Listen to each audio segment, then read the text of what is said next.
Iceland, the land of fire and ice. A Nordic island nation in the North Atlantic Ocean with a population of just over 360,000.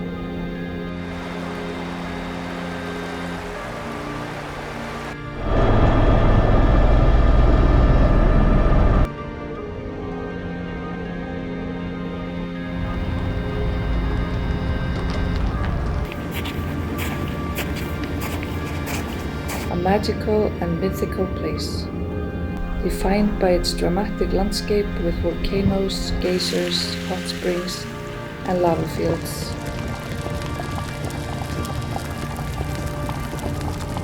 A country with a rich and proud history of storytelling. The Icelandic storybooks tell tales of ancient Norse mythology.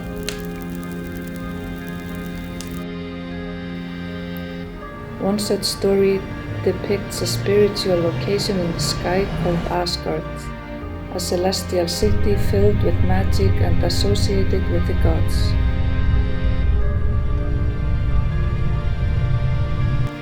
A descendant of Asgard is Ullur, known to many as the god of snow and patron saint of skiers.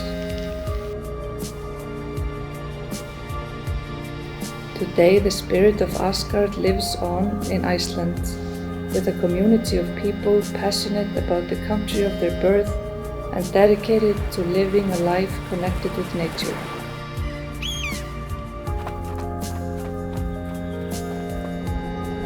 Each trying to find their own spiritual home in the mountains, escaping from the digital world and reconnecting with the magic of the ancient past. Some embark on their journeys by land, some by air, and others by water. By embracing the often harsh environments and ever-changing weather systems, an expanding community of winter sports enthusiasts are carrying forward their passion for winter heralded by Ullur, each seeking their own realm of serenity and peace, each seeking their own Asgard.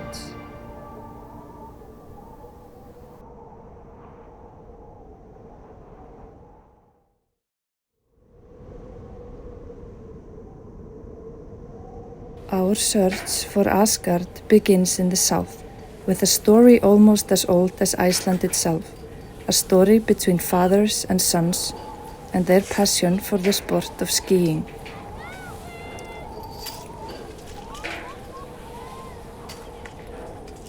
Skiing in my personal life has been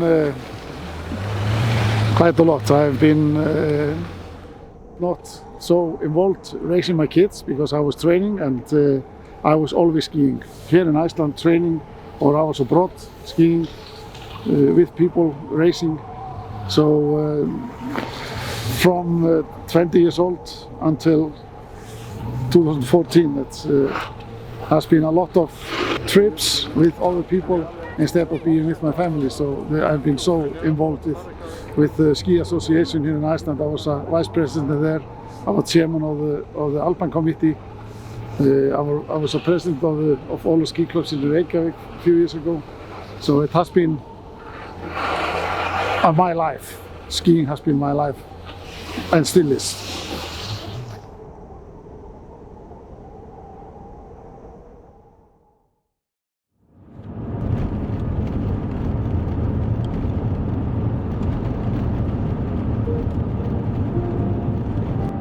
My name is Guðmundur Jakobsson.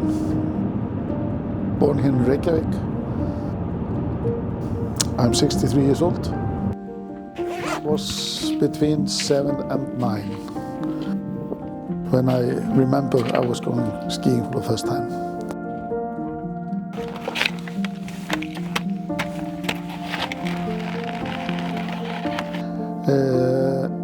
I didn't want to go skiing because it was lousy skis, bad shoes. It was, they didn't go down the slope. It was wet snow. It was nothing under the skis because it was just, bad skis. And I said to my father, I don't like this. This is not fun. And then he went down and got something to put under the skis. And then I started moving and said, oh, this is fun. I can do this.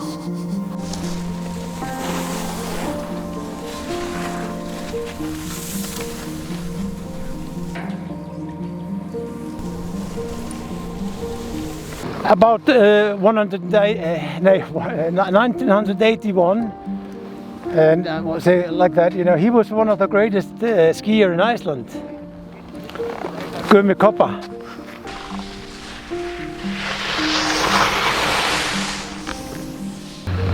I started racing when I was 10 until 19, and then I quit racing and went into training.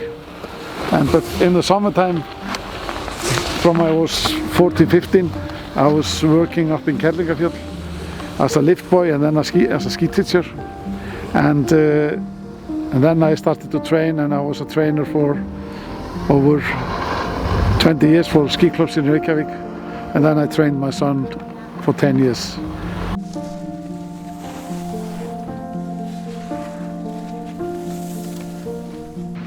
Reykjavík is just 30 minutes away.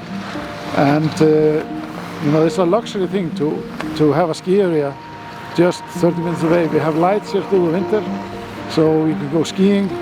And if it's open, then people are here 3 or 4 days, up to 7 days a week.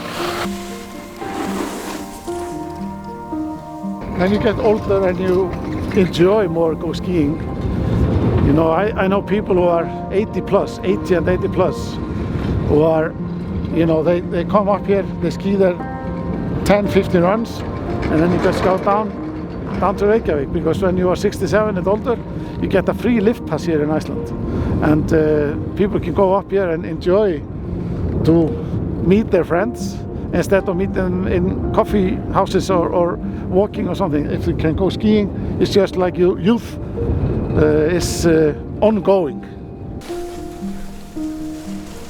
We have known for a few years. Yes, we have known for a couple of years. I'm 61, what's your age? Follow me! I'm just over 62. I'm 63. Yeah. Still going strong. Still going strong.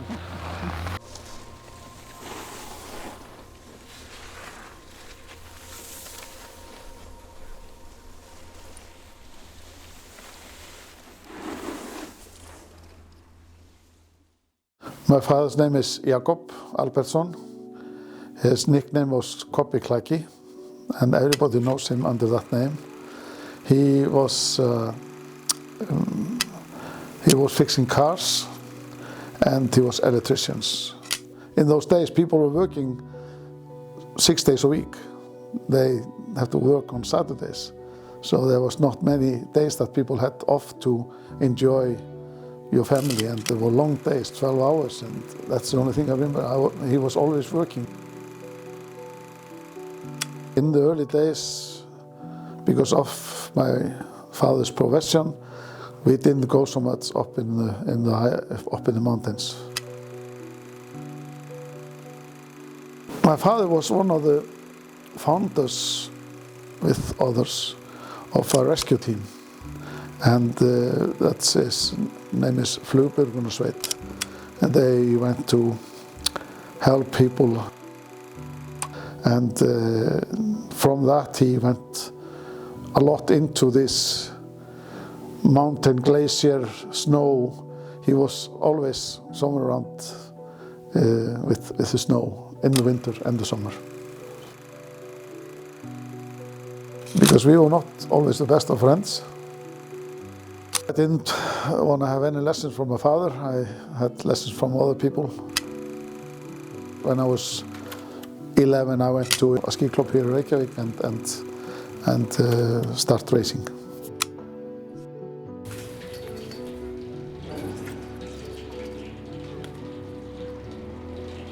The kids in the clubs that I was in, I think we were over 100 kids, different ages, from 9, 10 up to over 20. And yeah, everybody was friends. It was nothing that, you know, everybody was there together to have fun.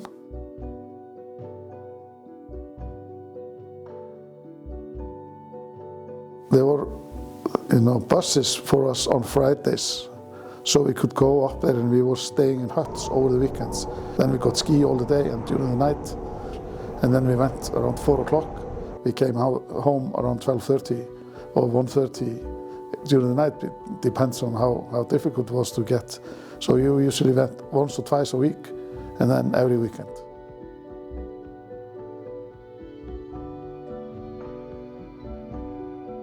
If I came down, I was, okay. I was among the first 4, but I went sometimes too fast and didn't finish both runs. So that's just skiing. But when I got older, around 18, 19, I said, okay, I'm gonna go be a trainer so I can help people be better skiers and they finish both runs. It's boring to just go always one run and then go out. I injured my knee, and then I just had to quit because I couldn't train as much and I was tired in the knee. I had quit football, and I was just, I just went into training. I said, I can do things that other people couldn't do, and so I start. But I have been, teaching skiing in Kerlingarfjörður during the summertime since I was 15. So I got a lot of experience to motivate people to be a better skiers.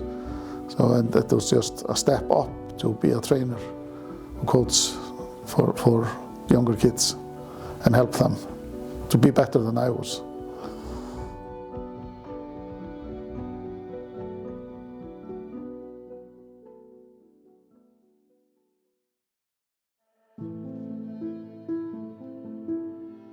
I was in school and it was during the night and working, 2 jobs to manage to get a house over your head. But it was giving a lot. I got a lot of friends today who are much younger because they were a part of my team and the team that developed around me and trainers who came into the club. And we did, we know we did an amazing job.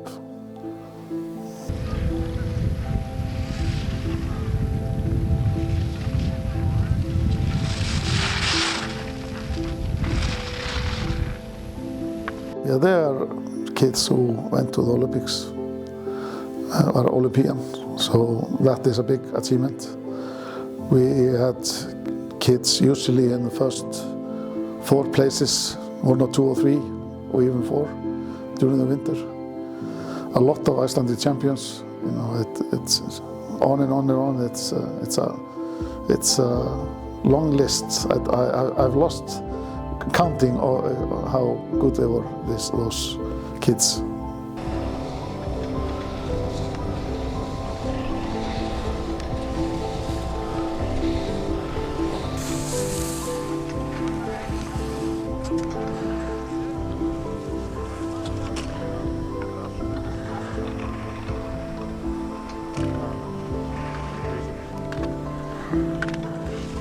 It usually comes from the parents.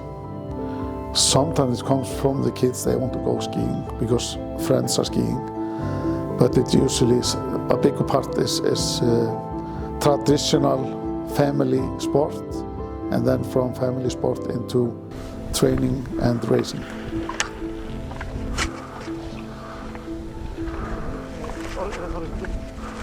Welcome to my garage. Here I have a lot of stuff. For example, those skis and poles somewhere under here. Those skis were used on the first course in Kerlingarfjörð 1961 in July and again in August, and they have never been used on snow since that. So those skis have just been used in Kerlingarfjörð. Bit of amazing thing. And you have here a bit older skis that were made from Elke Möller in Reykjavík. He was selling those skis in his shop in Reykjavík. And then you have a bit, mixed over things here from my son, leftovers since he was racing. Yeah, I have 2 children with my wife. Sandra Mjöll was born 93. She was a very good skier until there was an accident in Norway. Then she just quit. And Brynjar Jökull born 89. And when he was 14, he came to me and said, I want to go to the Olympics. And that's a big task. I said, Brynjar Jökull, do you know what you're talking about? Yes, I want to do that. Okay, then we go on that trail.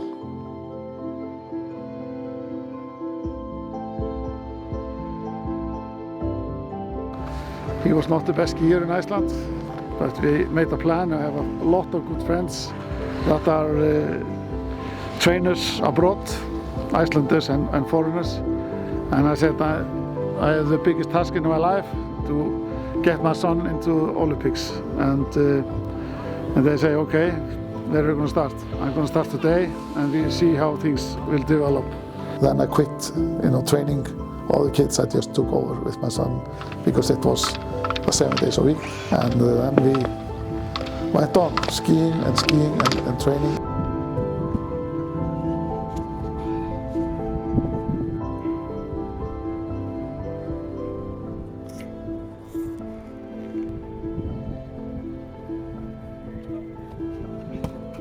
Now I have to dig to everything I know. I have to talk to every people I know, and I'm not gonna do the same thing as my father had to do because he didn't have any money. He didn't have the possibility to back me up when I was skiing. I'm gonna do everything for my son.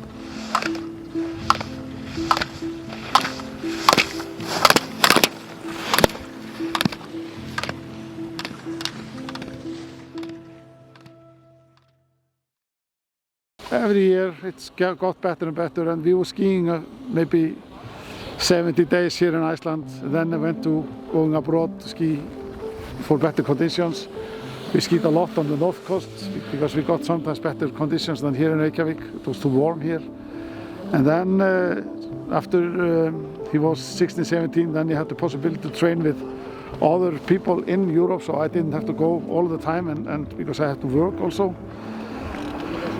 And then when he was 19, 20, he was close to get into Vancouver Olympics, but he was way too young.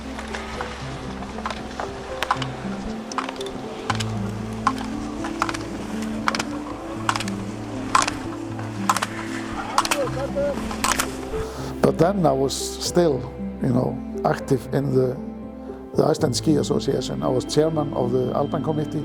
So I was taking care of the national team, and when my son came into the national team, I quit there, and I was a vice president of the Ski Association because it was not proper that I was a chairman of the Alpine Committee with my son in the national team and controlling things that was, I just stepped on site and was a vice president for 2 years, and then I was just quit everything and was with him between 2012 and until Sochi.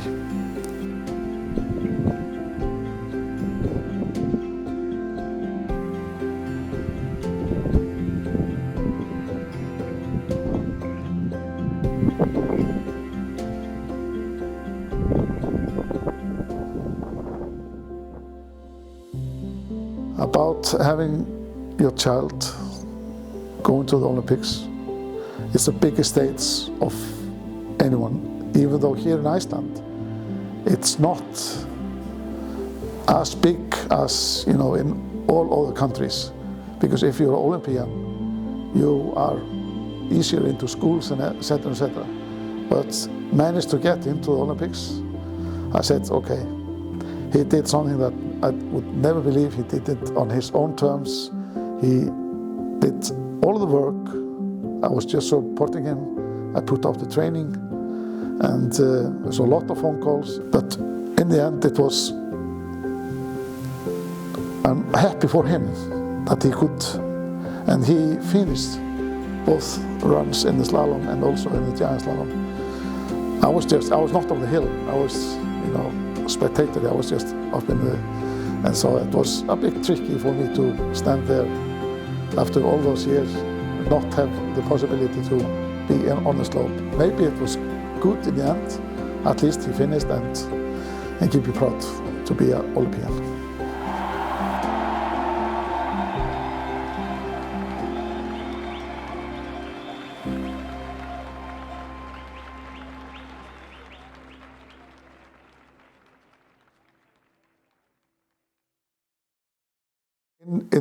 In December, 9th of December 2013, I got a phone call when we were training and racing in Norway. And I was getting help from my friend Haukur, who is the trainer there. And then I got a phone call and my brother told me that our father was maybe not living for another 2 or 3 days. I said, okay, I'm gonna check if the possibilities are still for Brynjar to get into the Olympics. And after 2 or 3 days, we were racing, and then I got a phone call, and then I told my brother, tell my father that Brynjar is, qualified to the Olympics. And my father died the day after. And that was, because he had been following Brynjar through all his career, even though he was not on the slope, because he was so much more going by himself skiing. He was not into that racing thing anymore. He thought it was a bit boring, and but even though he loved to look at the World Cup, etc., etc. And yeah, we got the message to him, and that was good.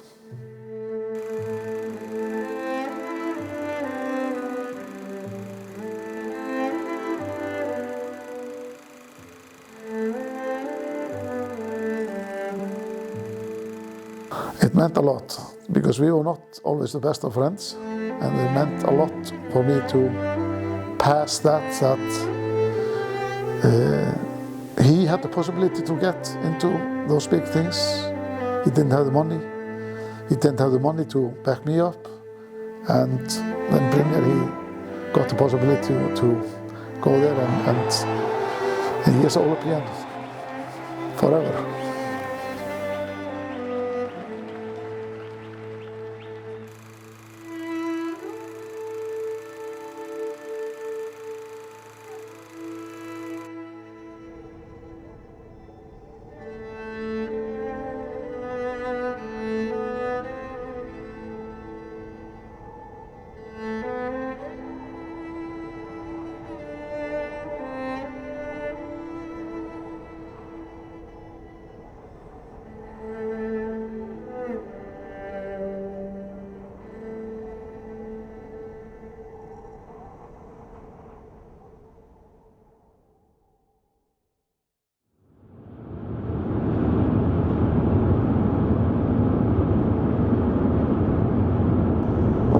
So much energy that goes into the work and daily life. When you have the time to get up here with nothing, you can turn off your telephone.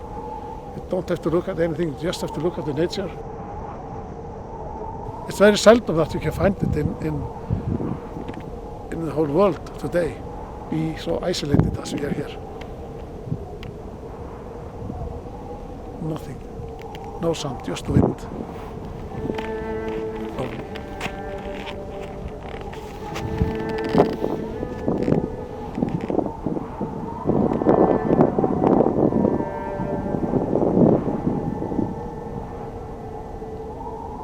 You get a different rhythm in your body when you come up to the highlands in Iceland.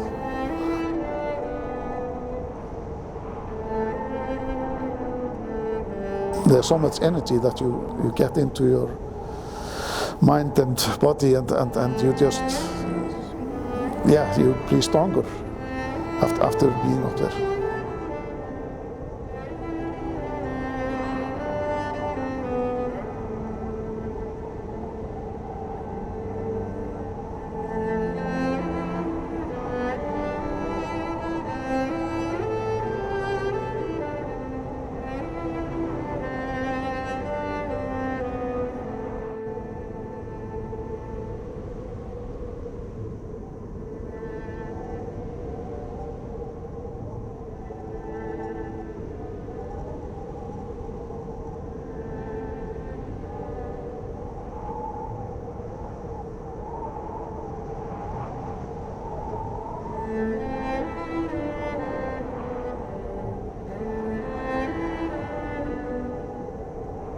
when you're standing here on top of Bláfell, you can feel when you come up here the energy of the of the nature. It's something that is you can't feel when you are in Reykjavík or whatever. It's completely different rhythm in your body when you come up to those. Nobody is bothering you. You're alone with yourself. It's wonderful. I feel just how my battery is charging, and I can feel this rhythm that I don't find. It's very seldom that you can feel it here in this area. This is something when you drive up here and you can reach up in weather like this, good weather. It's nothing that you can compare with it.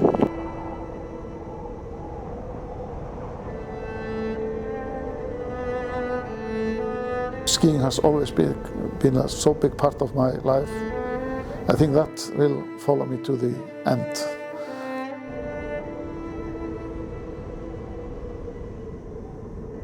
You know, life is not just skiing, but skiing is a big part of me.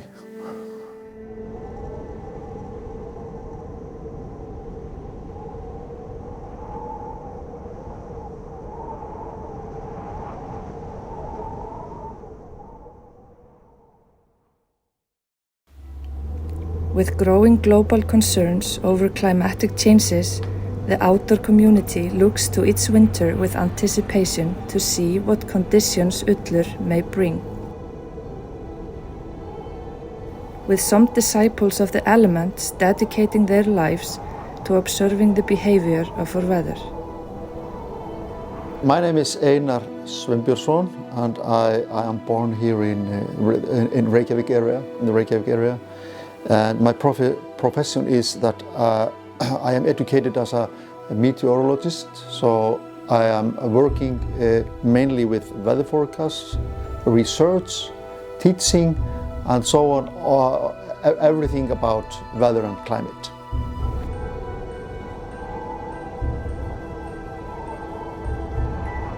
My own experience as a skier. Actually, I started as a young boy. I think I was 5 to 6 years old or so. I had a beautiful blue wooden skis first, and I experienced and exercised beside my house in Hafnarfjörður. But as I was about 10 years old, all the ski arena at Bláfjörður were prepared. So I have always been a very frequent skier. I do cross-country or alpine skiing very similarly nowadays. So I like it very much, and especially in the springtime when the sun is at a high altitude and the weather is much better than in January and February. I started as a professional meteorologist for 30 years ago. The first 10 years I was working at the meteorological office in Reykjavík with forecast, aviation and all these things. 15 years I have been working independently as a provider and researcher in meteorological and climatic fields. I would say that the weather pattern has changed significantly since I began as a weather forecaster. It is connected to a 30 to 40 years period as a part of the Atlantic meridional oscillation. It's an oscillation in the ocean currents. So we were then in a negative phase. The positive phase started just before year 2000 with warmer currents and warmer sea all around Iceland. Since then it has been a warming for about 1 degree in the mean temperature. And of course we could observe and feel these changes. Nowadays probably we are exist the top of this oscillation, this 70 years oscillation. So it's declining slowly now.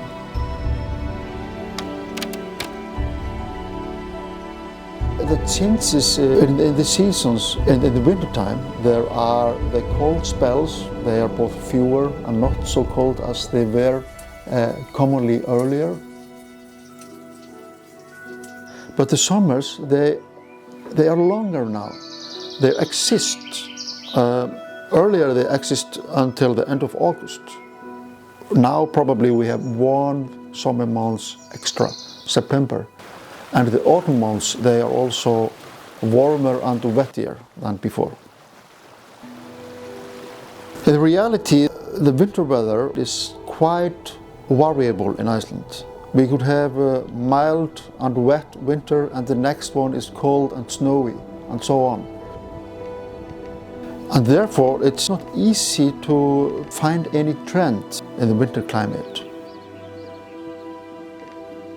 Because in the background we have these huge variations between years. And so when we are talking about possible changes due to climatic changes, it's not easy to find any trend, at least until now.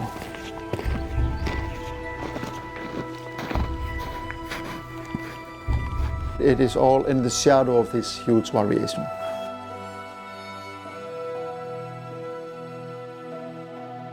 The weather pattern where the low pressure area is moving and affecting, that's a vital matter about the weather in Iceland and as a whole in the North Atlantic and British Isles, Norway also. For example, this winter 22 has been very stormy with a low pressure pattern over Iceland, and it's the wettiest winter or with the largest precipitation, at least for 100 years.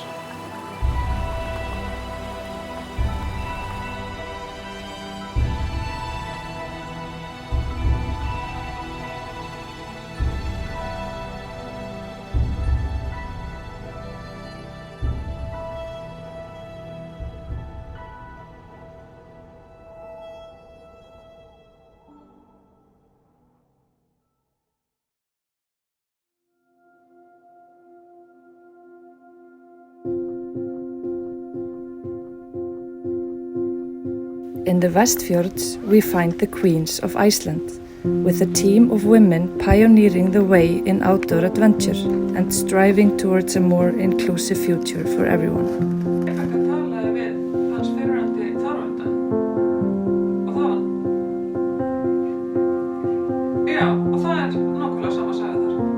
My name is Inga Sigurðardóttir. I grew up on a farm in the north of Iceland, in the middle of nowhere. It was a sheep farm, so we were taking care of the sheep. I had to take a bus to school for 40 minutes each day and 40 minutes back. I grew up with 3 siblings, so they were also my friends, I guess. There were no other kids around, and it wasn't easy to go to visit friends. I started working in a fish factory when I was 12, as kids did. Back then, it's probably not allowed today. Where I was growing up, the nature was obviously a big part of my childhood. The farm is located in the mountain, so every time I was feeling like not too good or had a lot on my mind or something like that, I would go to the mountain. I had a special rock I would sit on and just think. And then obviously, the jobs that go with sheep farming, like collecting the sheep, or like we do here in Iceland, like we send them to the mountains in spring, collecting the hay and all of that. So it was more evolved about the jobs at the farm rather than what we would call outdoor activities today.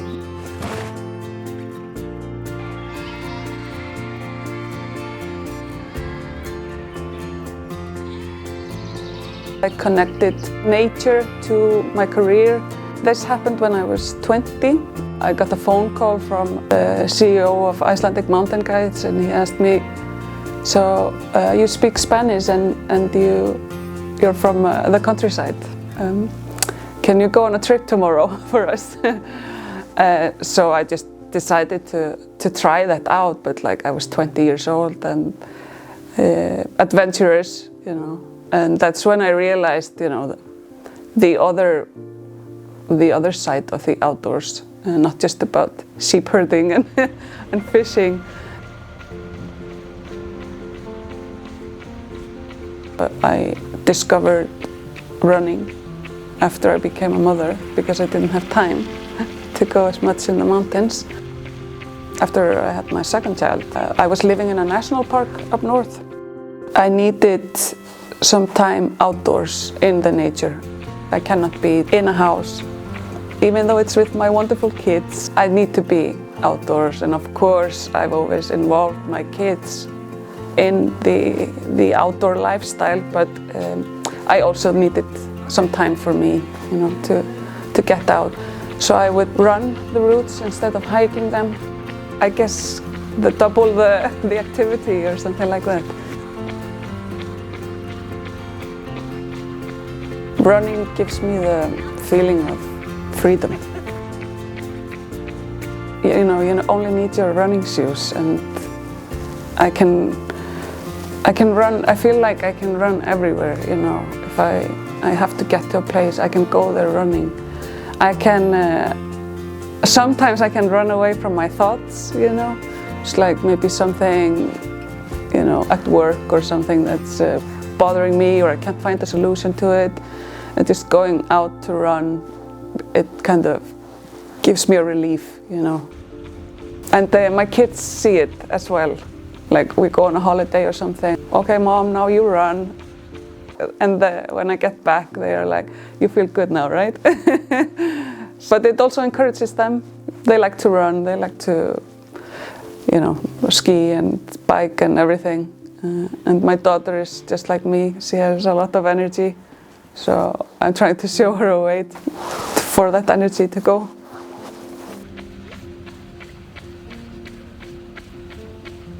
In 2011, I started my first running company. And I think it was in 2014 that I was at the Travel Mart in Reykjavík. And the previous owner of Aurora Arctica contacted me, found me there, and he was like, hey, have you tried running in Holmlands Nature Reserve? And I hadn't, and I agreed to join him on the ship to try it out. And I basically just fell in love with the boat life.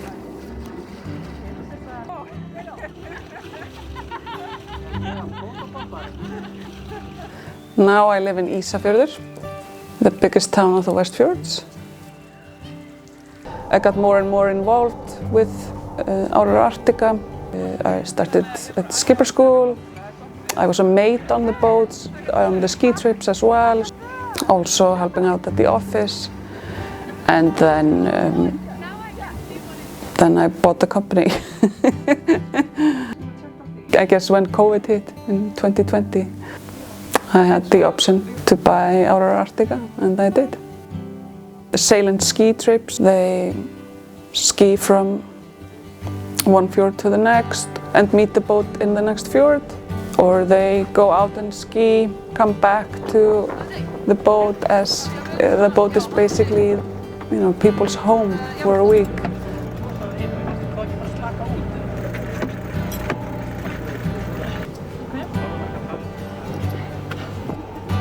I guess it's the luxury of not having to pack all your stuff every day and move it to another fjord. The boat is just there, your home, the floatable home.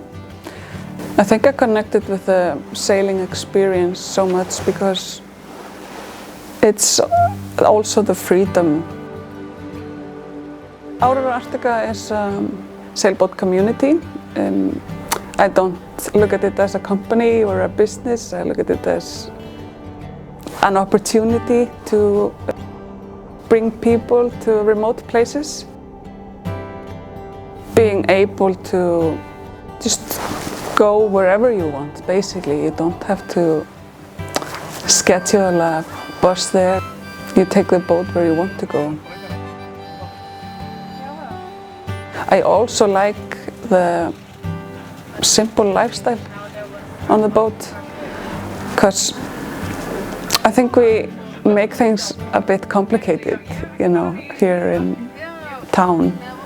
It doesn't have to be so complicated, and you realize that when you go on a boat. You just need the boat, some food, and you're good. Já, bara setja bara það sem að á borðinu ofan og geta kryst sítrónuna við. This is a lot. Yeah. Okay. I'll make a little less. And then you can have it at a pound. Here you go. Take it.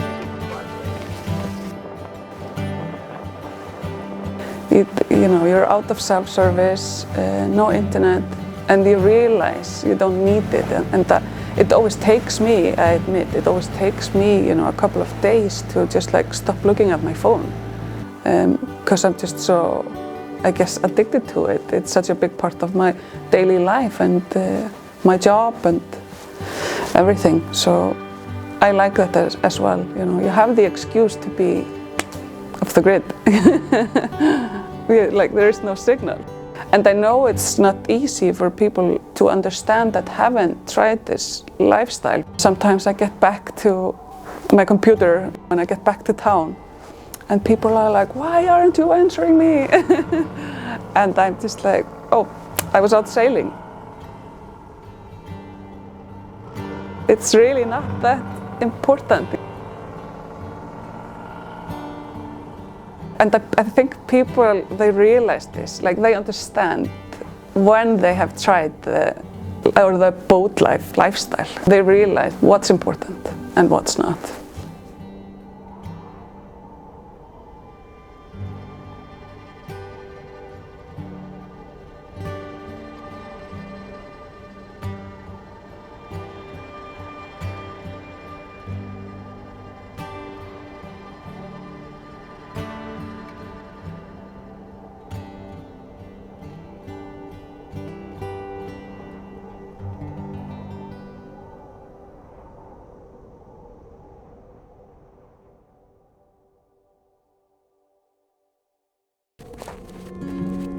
In post-pandemic period, people are willing to adapt.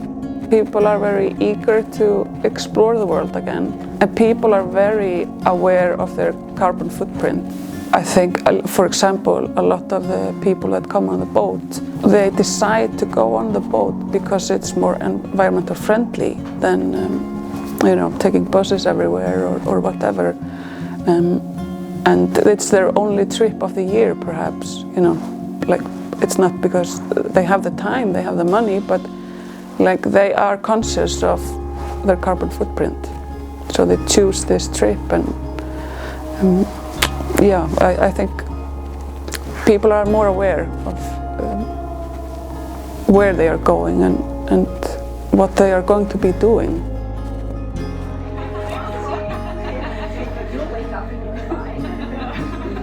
Surf, and this is protected. This is Drangajökull. It's the one like ice cap in the Westfjords. My name is Erla Guðný Helgadóttir. I am 28 years old. I'm from Iceland, Reykjavík. I work currently as a ski guide, mountaineering teacher, and geologist. When we are in the backcountry, there are certain things that we want to carry at all times. And that's the Holy Trinity. So avalanche transceiver, shovel and probe. And these three things, they do not work separately. They only work together. So the beacon, I wear it next to my innermost layer. Okay? It's basically, if I'm touring, I don't want to have to take off some layers and then take off the beacon to take off another layer, or like to restructure my layer system. Also, if you wear this on the outside and you're in an avalanche, there's nothing that says that this is not just gonna be ripped off you. Og svo tilbaka aftur, manstu? Og svo skipulega til hliðina. 5, já, 4, ok? Og þá getur þú tekið byrja 0 We have a big playground to work with, and when we come here we are essentially just working with the elements. We have some plans for the days, but things change. especially in Iceland, and we just definitely have to work with the weather most of the time. Besti punktur þinn? Jú. Ok, þá getur bara merkta einhvern veginn X eða eitthvað og bara hér ætla ég að stinga. For me, being able to go to these places is essential. You know, I don't have to be in a remote place like this all the time, but at least going out into nature, preferably with my skis, it really helps me find my calm, if that makes any sense. If I'm stressed out and I just go skiing for a few days or a couple of days, ski touring, it helps me reset, and it really is a kind of an essential part of myself, which is kind of strange to say, because it's a sport, and if I don't ski over a long period of time or go in the outdoors or do something rewarding in nature, I am just half of myself, you know. So it really is essential for me, and yeah, I think a lot of people relate with this feeling.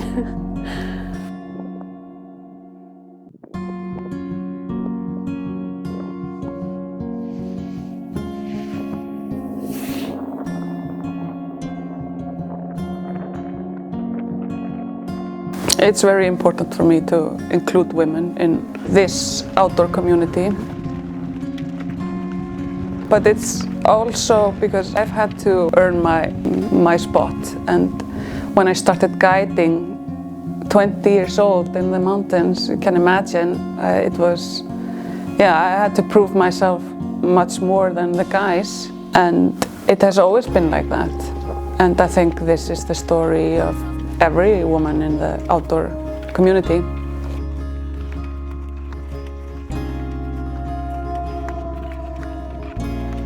And then of course there's nothing that comes in the place of just observing on site. So in Iceland we just have so much variable conditions, and even though conditions are a certain way in this part of this peninsula here, they can be totally different on the other side, even though the avalanche bulletin is saying this for that region. So you have to be your own judge when you're going out there. You might observe what's on the bulletin, but you might also see something else for sure. I would say that Icelandic ski culture, and just in general, is like quite inclusive and progressive. There's a lot of really strong women out there doing cool stuff. There's still need to push the boundary, you know, it's still kind of like the mountaineering world, and this sort of thing is still kind of male dominated, of course. But yeah, I just know so many awesome women here that are just doing super cool things in all sorts, you know, like whether it's skiing or climbing, mountaineering, sailing, you know. So I would say it's maybe easier here than in other places. There's definitely space for us, but we might have to push it a little bit more.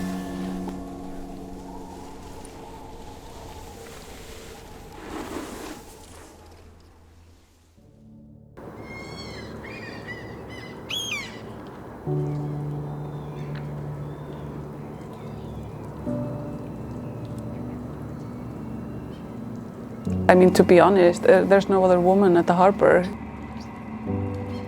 I don't know if there's another woman that has a sailboat around here, and like I don't understand why.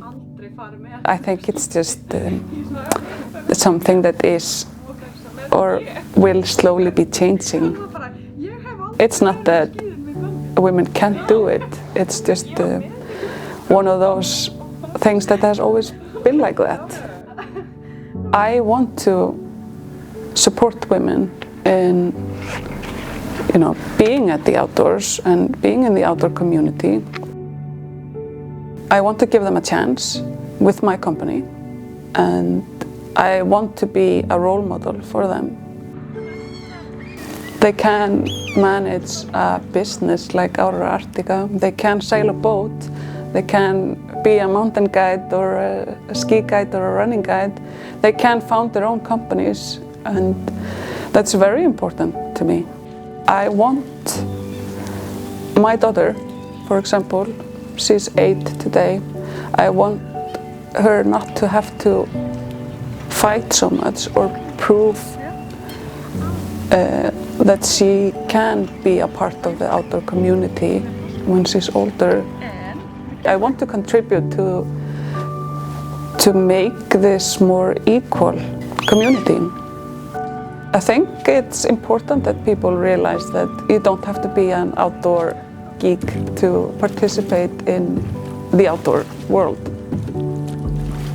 And basically, you know, not only having women, but having all sorts of people leading the way helps people realize that. Well, I hope that we will in the future have a more equal world in the outdoors and elsewhere. I hope that in the future there will be like no talk about genders or race or age or anything, just we all have the same right to enjoy the outdoors, and I hope that we go into that direction rather than analyzing anything.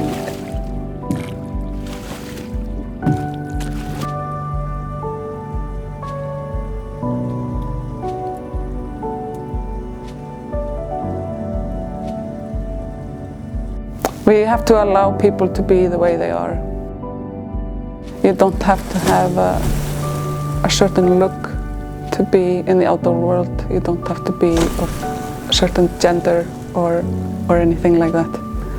So that's what I hope will be the future.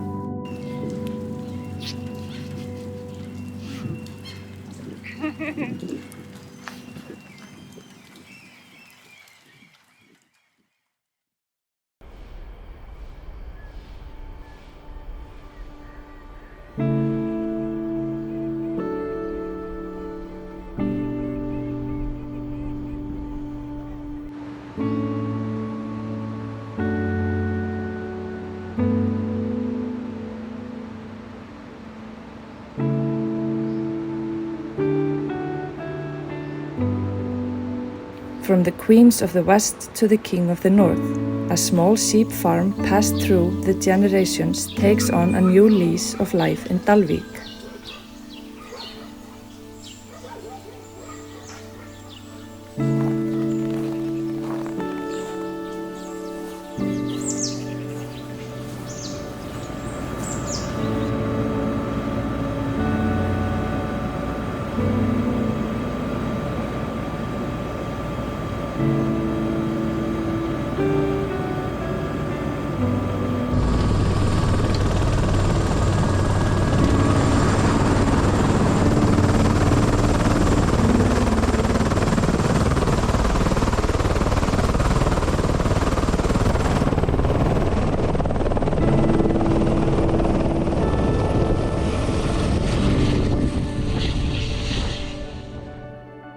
My name is Jökull Bergman Þórarinsson, which is impossible to pronounce, so most people call me JB. I'm a 46-year-old internationally certified mountain guide, and I come from this place, Klangsholt Farm, on the Troll Peninsula in northern Iceland.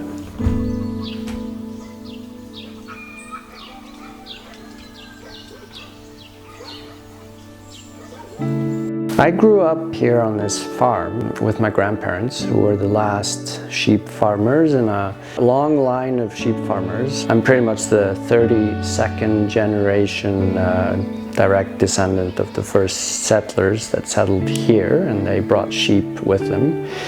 So a long history of living in these mountains, mostly obviously tending to sheep. But I wasn't too keen on the sheep, so I decided to go with people instead. Or tomorrow morning we have to bring one machine to Akureyri. Okay, which machine? Well, whichever one. You can do that. Well, in the early days growing up here on the farm, you would mostly be up in the mountains. And my grandparents, they were both very adventurous people in, you know, the sense of being adventurous in those days. Like my grandfather, he would go to the top of a peak even if he didn't need to go there. And most of the farmers in the region, they thought he was a pretty silly man, you know, having this sort of drive to actually go to the top of the mountains even if he didn't have to. That was my first guiding job when I was actually 6 years old. I was hanging out here when some Swiss lady showed up and wanted to go to the top of the mountain above the farm. And my grandfather was busy making hay, so he just told the Swiss lady in his very broken English that that was not a problem, he would just send me. And she obviously looked at me, 6 years old, and said, "What?" But, you know, she really wanted to go up there, and I walked up there with her and made the first error in my guiding career that day, because when we were kind of halfway down the mountain, sort of where it was simple walking down, I had enough and I just ran home and left her up there. So, you know, a bit of a guiding mistake, you could say, but that's how it started. I didn't really grow up skiing. Pretty much all mountain guides, they become either climbers that become skiers or skiers that become climbers. And I was definitely a climber who had to become a skier to be able to finish my guide certification. So my early days were mostly focused on the climbing part of things and mountaineering. And I then moved on to skiing sort of in my early 20s pretty much. Hi, I'm JB with Bergman Mountain Guides. Just wanted to give you a quick little glimpse at our terrain here in Iceland for ice climbing. Yep, that's ice. Plenty of ice in Iceland. I never thought about guiding as a profession when I was a kid here on the farm. It was more in my teen years when rock climbing became a big part of what I did, and then, you know, I was spending more time away climbing, and spent the first summer season in Chamonix when I was 17. And that's really when things kind of took off for me in terms of me realizing that there was, you know, something bigger out there than just Iceland and the Troll Peninsula. And, you know, I saw the mountain guides working there, and I realized that, you know, you could make a profession out of that. And what's better is there's plenty of ice right on the coastline. So here you have the Arctic Ocean. Right over there in the middle somewhere is the North Pole. And we'll go straight over to the hidden land, which is our ski touring and heli-skiing terrain. Not bad, skiing right down to the ocean. And if you like cold water, there's plenty of surfing too. But right now, it's ice climbing right off the beach. In every climber's sort of life and in the progression of things, there are definitely moments where you find yourself in difficult circumstances. And I was extremely motivated to climb at a high level. And that meant obviously pushing the envelope.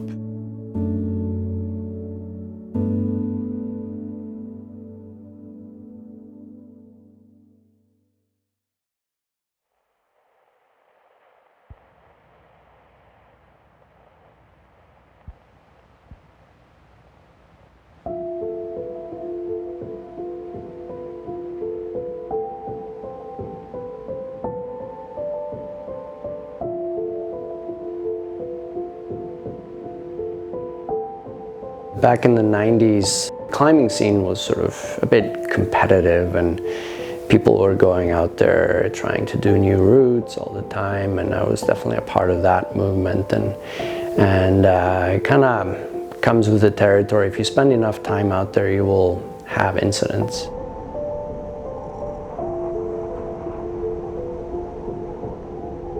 In 1994, my grandfather had just passed away. There was definitely a lot of pent-up need to go out there and breathe the fresh air and sort of try and work out my own sadness over his passing. Conditions were not great. It was too warm and not enough ice and all that, but still I went with two friends and we went to do a new route. We hiked up this long slope towards a cliff band where there was some snow but not much. When we got below the climb in very steep terrain, there was sort of a snow patch, not a very big one, maybe 40 meters by 30 meters directly under the climb that we needed to move through. And I knew the conditions were a bit tricky, so I told my friends to stay behind and I would go check it out. And I basically sort of traversed into that field of snow, and as I was standing in the middle of it, I realized that this was a very, very bad place to be in at that time. And I told my friends I was turning back. And as I took the first step back, the whole thing released and basically flushed down the mountain about 500 meters over several cliff bands and through terrain with no snow. So it was a very fast ride down the mountain, which resulted obviously in very bad injuries to myself, and pretty much very lucky to have survived. I was fully conscious throughout the whole process, and I can sort of remember it step by step or second by second. It obviously doesn't take very long to go down 500 meters at 180 kilometers an hour in an avalanche, but I do specifically recall the silence. And I remember realizing in that moment of silence that that was what was happening, and that it would really hurt when the noise started again, because then I would be landing. After the rescue was done on site, I was moved to the Akureyri hospital, which is the local hospital, which has a fully sort of functioning emergency room and everything. But they looked at me and decided to ship me straight to Reykjavík on an ambulance flight because it was just too complicated.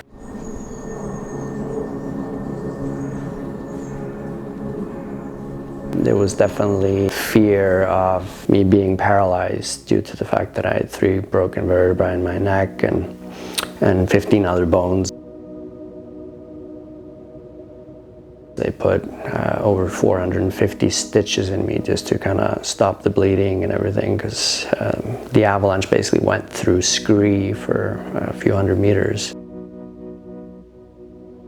The doctors were not very positive to begin with. They basically told me that, this was kind of the end of the road in terms of mobility, and that I might not even walk again, or if I could walk again, it would basically be at a pretty limited performance level. I just remember in the hospital thinking that was all bullshit and that I was definitely not going to go there. So I kind of set my mind at that point on a goal, and that goal being to become the first UIGM internationally certified mountain guide in Iceland. Dealing with the emotional pain from losing my grandfather and then having to deal with my injuries was definitely a slow process, especially when you're in a full body brace, laying flat on a hospital bed for weeks and months. But I was very lucky in the sense that it gave me time to contemplate the future.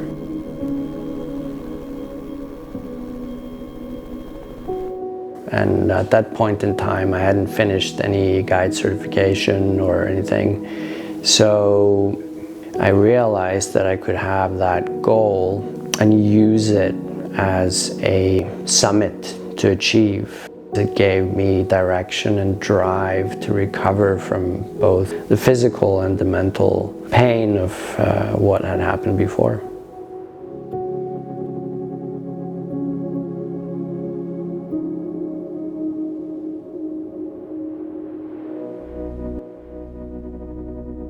What drove me to become an internationally certified mountain guide was primarily the fact that it's the hardest thing you can do in the world of guiding.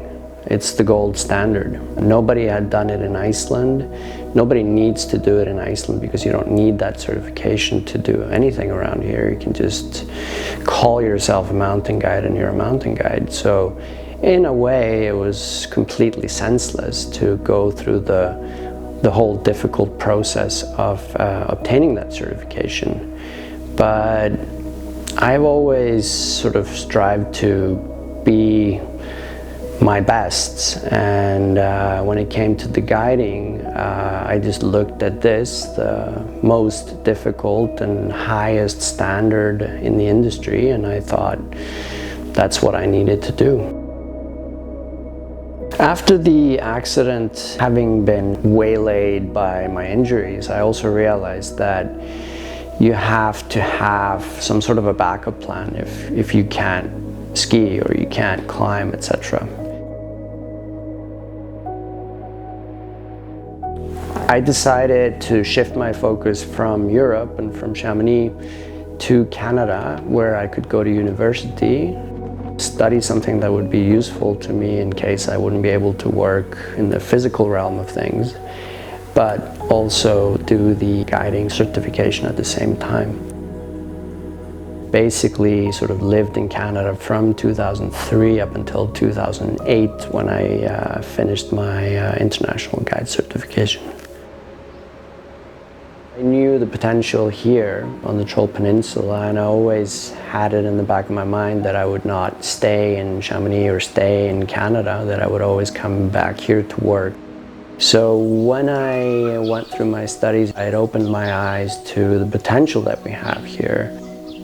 And obviously being educated in Canada, I learned the ropes in the mechanized world of skiing as well, working for Canadian heli-ski companies.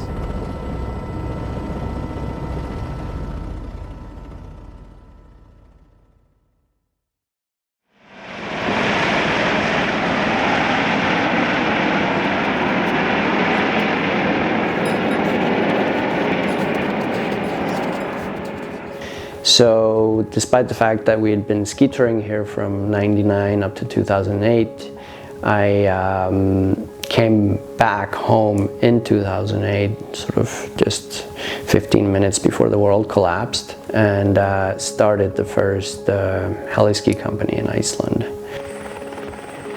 Sort of knowing from what I'd seen in Canada what I could potentially do here. And so since then we've been running in parallel ski touring and heli-ski trips in Iceland.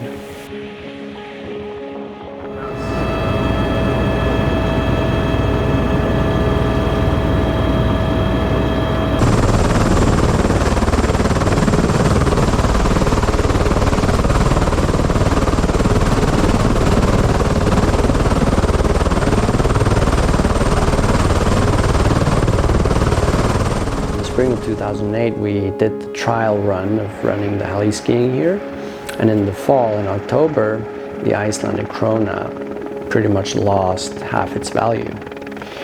That resulted in me being able to sell heli-ski trips for the first 3 years, or even 4 years, at pretty much half price compared to other destinations. So that allowed me to basically build up clientele so that when the Icelandic krona had again become too strong, Iceland was a known size, it was a known place to go. So 2008, there were not many people that benefited from 2008, but I was certainly one of them.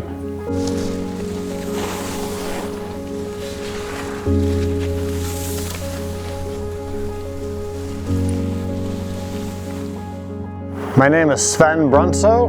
I live in Durango, Colorado. I'm 51 years old and I'm a professional free skier.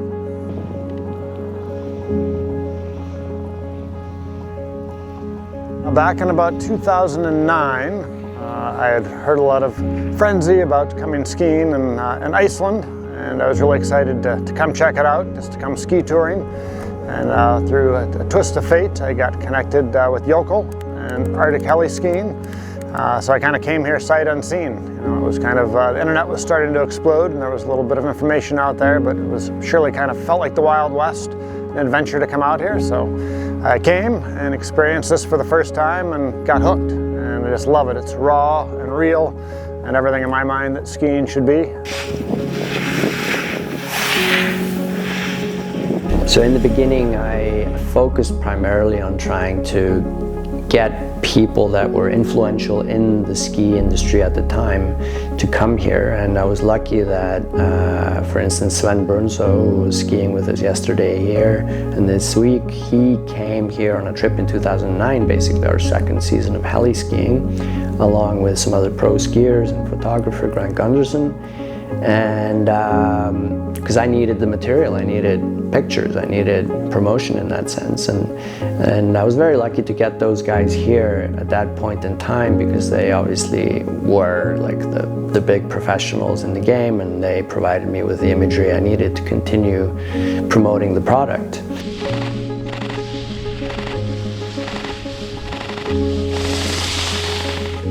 When I first visited Iceland, it felt like it was truly alive, like the country was still forming. You know, you'd pull off the side of the road and there was boiling mud pots and steam vents and so on, and it just, you know, probably felt like America was a couple hundred years ago, where around every corner it was something new and really exciting, and that just drew me in. And then I got here and I just found the people like so genuine and authentic, and the landscape and the people just blended together and really made me feel at home.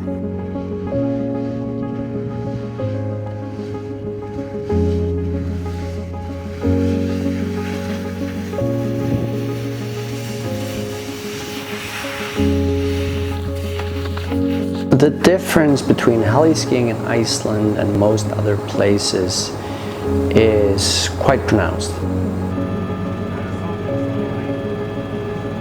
We're skiing 66 degrees north, which is even further north than Nome, Alaska. You have basically 3 seasons within the season. So we start skiing in February, when, you know, the days are short and the nights are dark and the northern lights are sort of wild in the sky all the time. And in that period you get cold weather, you get cold snow, you're powder skiing, and that sort of lasts up until April, when you start into more of a spring-like cycle where you're skiing corn snow on the solar aspects and you're skiing powder on the north aspects. And then come mid-May, it changes yet again into pretty much primarily corn skiing, but then you have 24 hours of daylight. And once you get into June, you have the midnight sun. And the midnight sun is just this unreal orange glowing light that lasts from about 8 o'clock in the evening all through till 1 or 2 o'clock in the morning, when the sun starts rising again.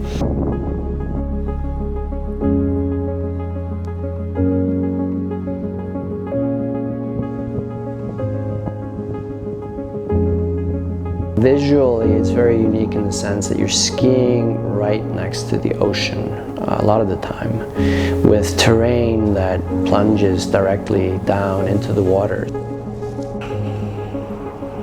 You're skiing 1,000 meter fall line runs picking up on a beach, which is pretty unique anywhere in the world.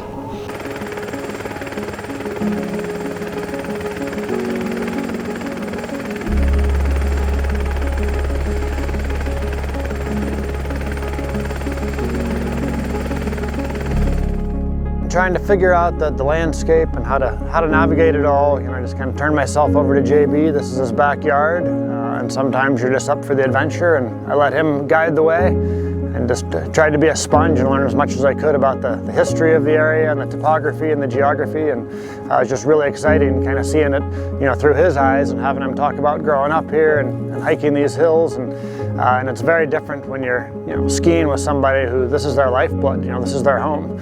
So it was a very exciting time to be here.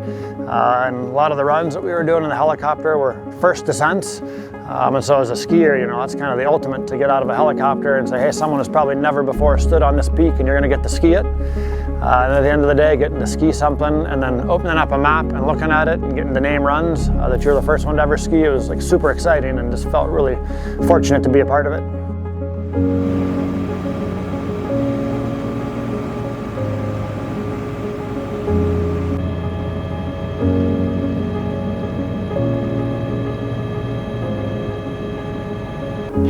Basically, because of the sort of volcanic nature of the terrain here, and the fact that the landscape is all sculpted by ice, you have pretty much an incredible amount of terrain, because the valleys are all glacier cut or carved V-shaped valleys. And if you put snow on everything here, then about 95% of the entire terrain is great ski terrain. And that's very different from different types of geological areas elsewhere, you know, be it limestone or be it granite or whatever it is, where, you know, you have one ski run here and then you have to fly, you know, a couple of kilometers to the next one. Here, when everything is blanketed in snow, you can ski everywhere. What I really love about skiing in Iceland, you know, it's very authentic. There's very few people here. It still feels like we're on the frontier. I've been super fortunate to ski from the Andes to the Alps and the Caucasus to the Cascades, and finding someplace new that's undiscovered. Yeah, it's really exciting, you know, for a skier to be out skiing terrain in a really unique place, looking out at a landscape that, you know, 99% of the world will never see. Yeah, you just feel super fortunate, you know, and I've learned in life that, you know, moments of happiness are fleeting, and so when you have them here and everything comes together in a day like we had yesterday, you just feel so fortunate.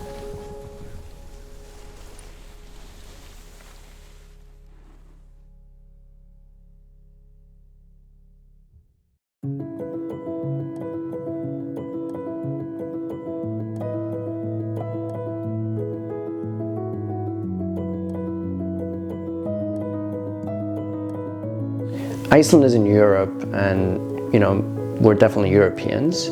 But when it comes to many things, Icelanders are purely North American.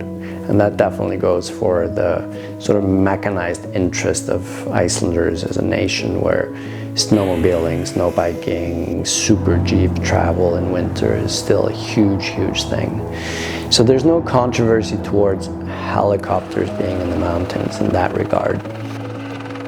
We definitely have people that come skiing with us on ski touring trips who are very much aware of the negative impact of mechanized travel in the mountains in terms of carbon emissions. In general, I would say the heliskiing clientele is also quite aware. They are very happy with the fact that we are basically carbon offsetting our entire operation by our own means in our area. We're not, you know, buying credit. We are basically planting trees on our land to create tree skiing for the future. And more importantly, we are reclaiming wetlands. So this used to be a farm where drainage ditches were dug everywhere through all the wetlands to create fields. And drainage ditches are pretty much a huge carbon emitter in Iceland, one of the biggest carbon emitters in Iceland. And so by reclaiming the wetlands, by filling in drainage ditches, we are offsetting our emissions as a company. Is heliskiing good for the planet? Probably not. But it is what we do, and we try to mitigate those emissions to the best of our abilities, and by zeroing them out with our other actions, we feel comfortable about continuing what we're doing.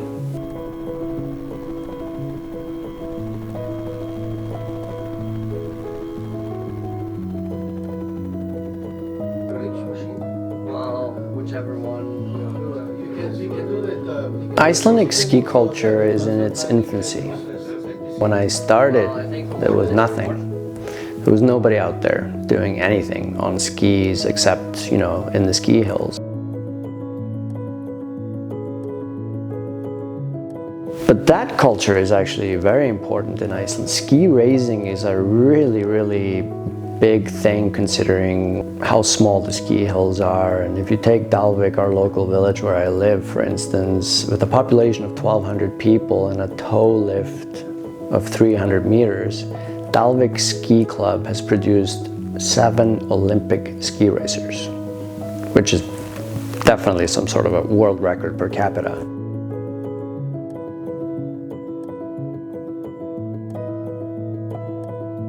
But nobody was really going off-piste or into the mountains to ski.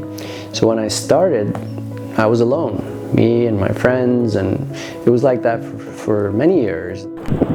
4th of April, just got back from Canada from Heliskiing with Sucker 10 years, and this is what I got back to, Iceland.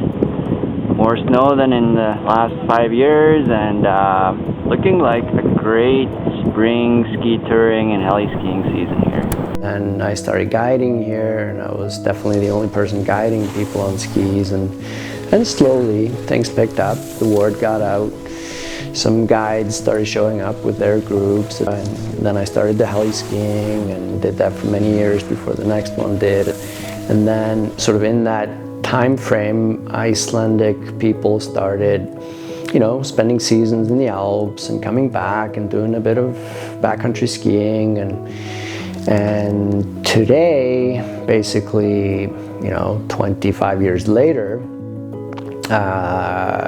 it's all happening, like it's kind of exploding.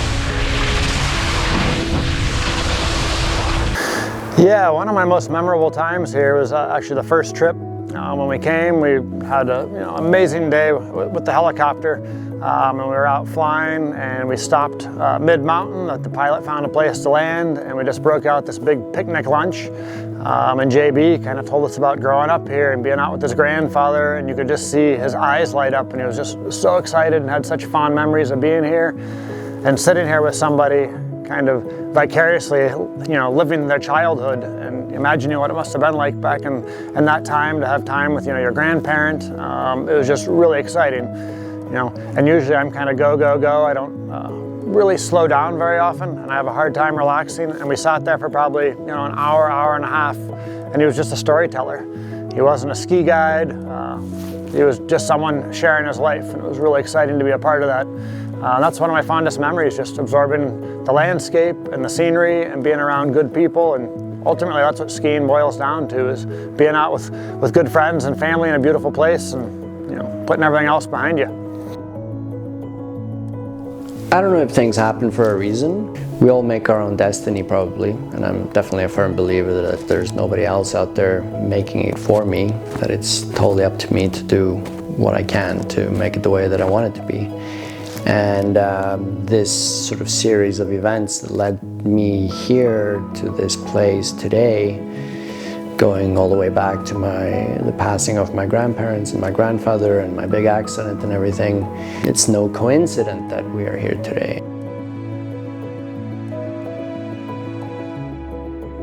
It was pretty laid out, once I look back and I reflect on it, and I see the way I went and how purposefully I sort of marched in that direction.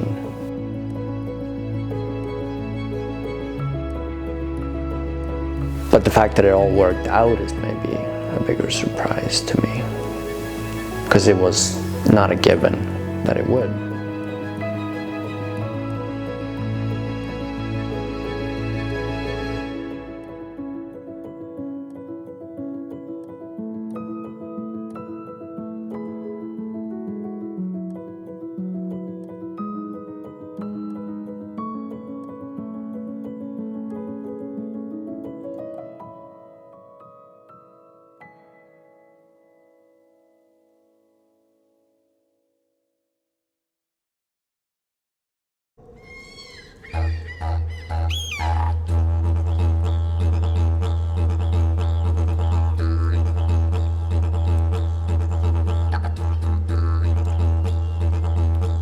In the ancient East, we find landscapes filled with narrow fjords, jagged peaks, toppling waterfalls and skiers who are also hunters, upholding and embracing the traditions of the past. When I am in an interview like this, I have no idea what I said in the beginning. Do you not have powder or anything too? Let me look nice. Could you tell me your full name, age, where you're from, and job title?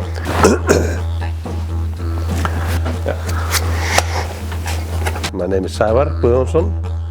I'm 52 years old, from Eskifjörður in the east coast of Iceland. Born and raised here. My work is as a guide. Hunter guide, walking guide and ski guide. What is beautiful with this area is that is in the sunny side, but that is not before 3 o'clock when the sun is shining into the slopes. You have your sun on your face and it's bright and sunny, but the sun is already there, 1:30, but at 3 o'clock that is shining into it. So we keep the slopes better for longer time than any other ski resorts in Iceland. Yes.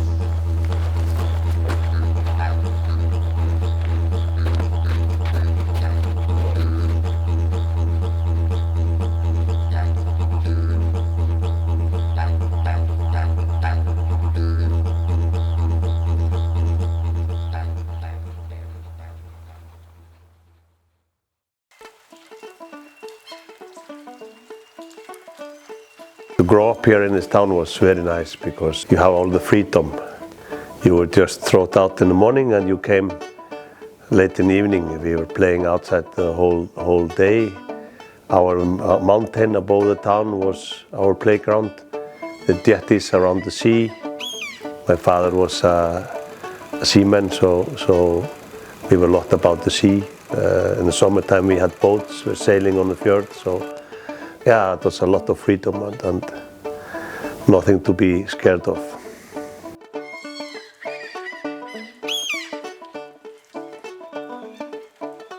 I remember my first skis when I was 6 or something were about 150 the length, wooden skis with no iron on the side.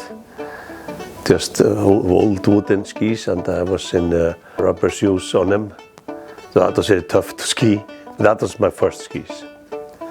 But then we did not have any ski lifts, so we were walking up and we were preparing the slopes with going up on the skis first and then ski down. So that was the beginning.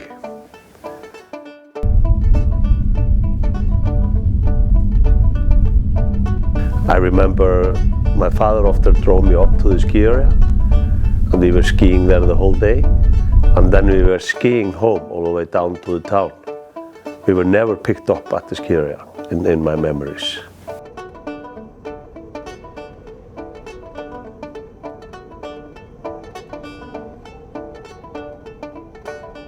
During my teenager years, I was racing on skis and practicing skiing. So that was a good base for the future. But then when I was 26 years old, I tried telemarking for the first time. I felt for that in the beginning and that was very, very nice, different. And then I was beginner again, because that's a whole different technique.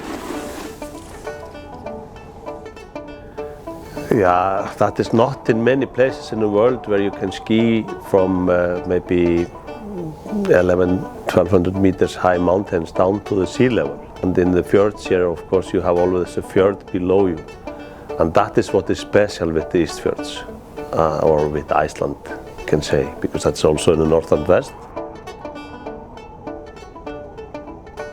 These areas here are very easy to reach. We have mountain roads over the mountains here, and then we have roads on both sides of the mountain, on the coast, so you can go up and ski down the other side, and there is always a road to pick you up and so on.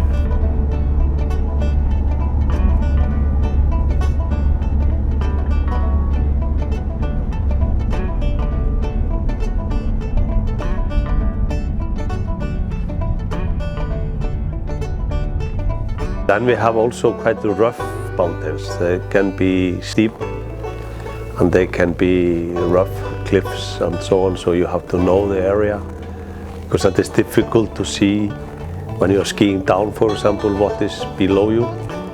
And then it is very important to know the area, that is not maybe 100-meter high waterfall or something.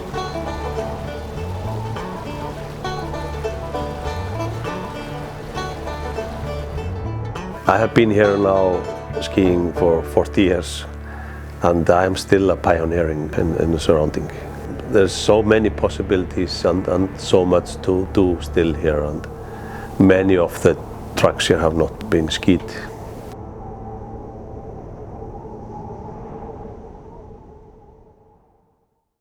So we are here, and we take the road up to the ski area. We will ski around here.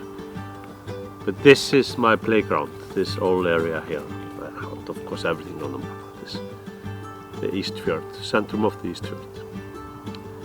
Very, very nice area for hunting and for skiing and for walking. Every teenager wanted to go to the rescue team. That was just part of the culture here.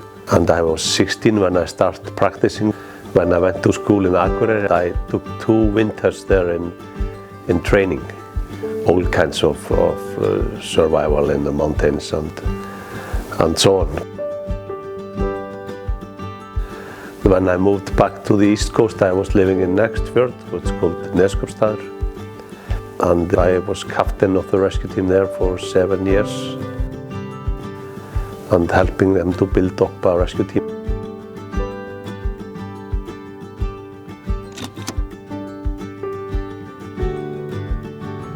What is important to know when you are in these long fjords like we are now, that what have very much to do with the weather. When the weather is very little, no weather like now, calm weather, then you can see that there is a little, you call it, little wind coming from the sea, but that is because the tide is rising. So the tide is, high tide and low tide is a little bit more than 6 hours between. And now is high tide coming in the whole day, and that means often that comes fog with it. We call it a day wind. When the highland heat up and dragging cold air from the sea. That is the Ísafjörður fogs, what you saw this morning. But now the sun is melting it down. All right. Ready? Icelanders were not using the skis very much on 20th century. We started using skis. And I think when the Norwegian came around, 1870 to 1900, they were used to use skis. And I think they teach us in many ways to ski and use skis for going between places. In the old days were skis not for fun. Like today, we go out just to have fun and get rid of the office for a while. In the old days, like when my mother is born and raised in Dalvik, who is behind the mountains here, and for example, before Christmas, her father, he walked from there 25 kilometers and 500 meters over mountain to buy things for Christmas, for example. And they were walking back with maybe 30 kilo on their back. Something nice for the family and so on. So over the mountain, when it was snow, it was easier to go by skis. And 40 years ago was always snow in the winter time all the way down to the town. Now it seems to be at this snow level is going maybe 200-300 meters higher than 40 years ago.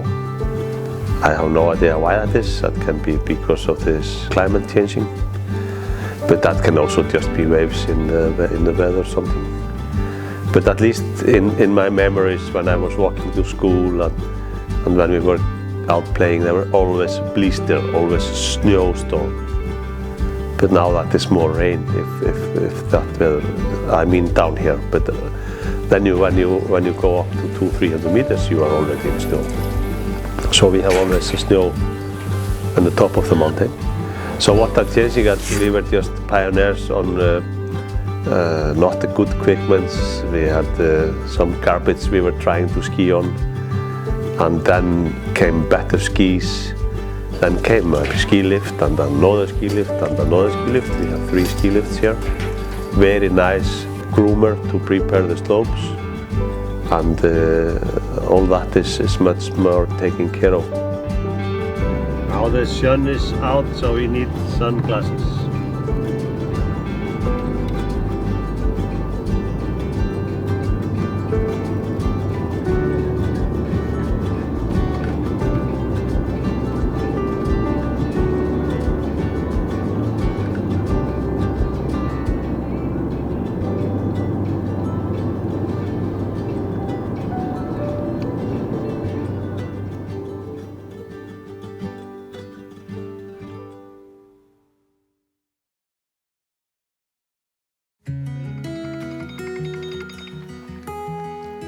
And my son is going out with me on all of this now. He's 18 years old.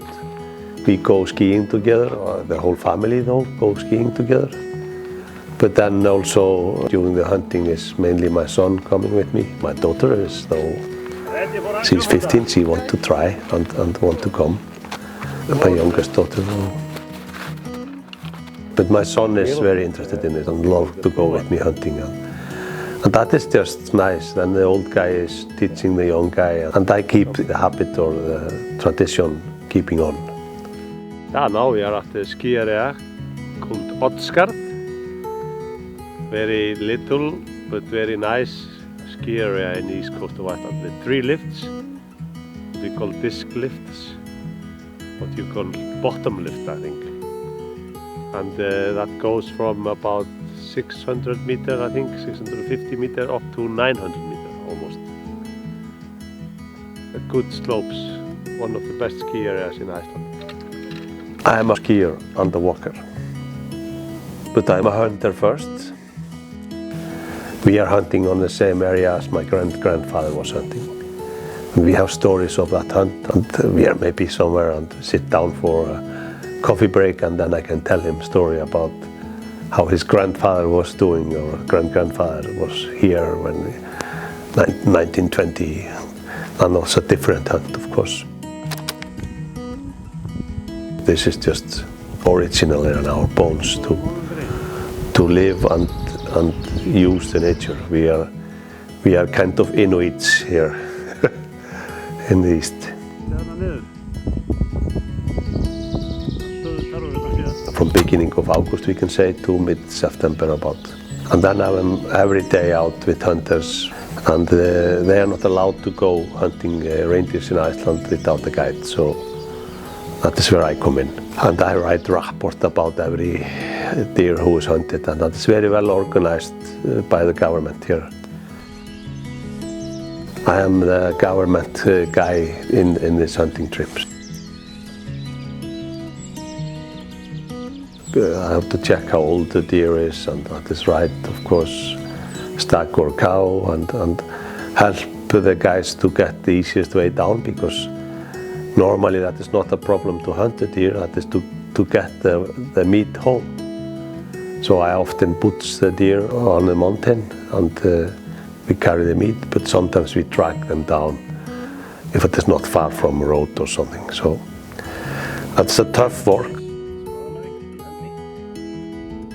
You never know how the day will end.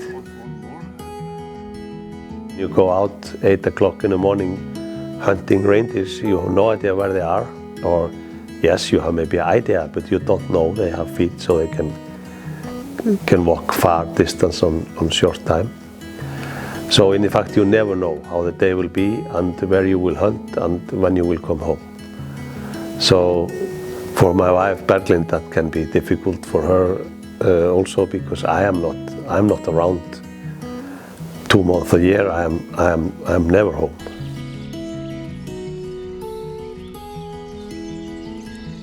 Then later on in the autumn, go with my friend in the south part of Iceland to hunt geese.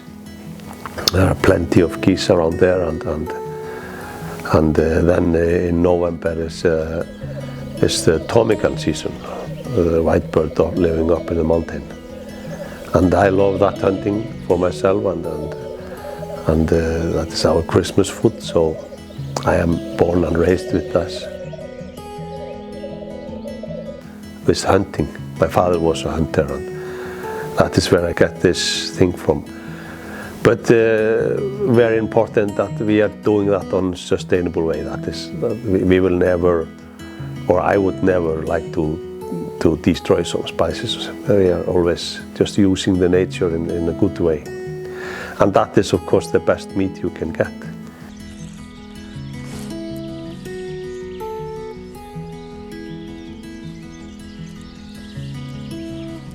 I know, for example, in the world there are many skiers are also hunters. This is just people who are interested in outdoor and nature, and hunting is just using the nature in the sustainable way, like skiing on the snow, who will be disappeared in the spring. So yeah, this all connect somehow. The first thing would come up in my mind if you would ask me who I am a hunter. I am born and raised in a hunter family. My father was hunter guide and was hunter his whole life, and I would be depressed if I could not hunt. But all the way from the beginning we do that with respect for the animal, and I know very well that I am taking life when we are hunting. But I know also very well if we would not hunt the reindeers, they would get too many. They would suffer because of they would eat all the grass, and they would start dying out of hunger. So using it in a positive, right way, and do it well, do it, how can you say it, fair for the animal and for everyone else.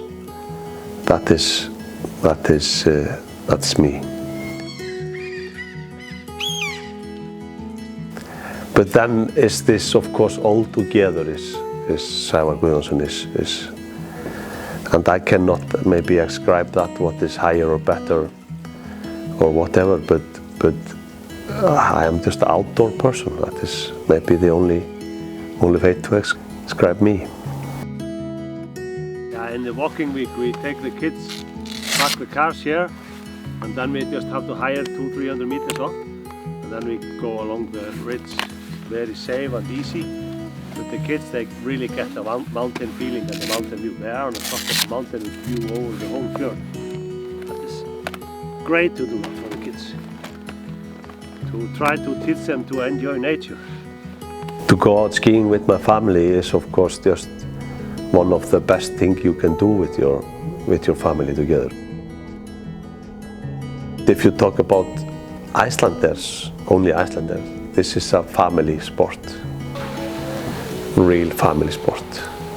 Everyone, all of my friends, they go out together with the kids, and you can see 3-4 generations skiing together. And that's easy, that is nice. That is to be together out in the nature. That is Icelandic skiing. If you want to live in Iceland, you have to ski. What else can you do during the winter? Ski. That is what life is about in the winter time.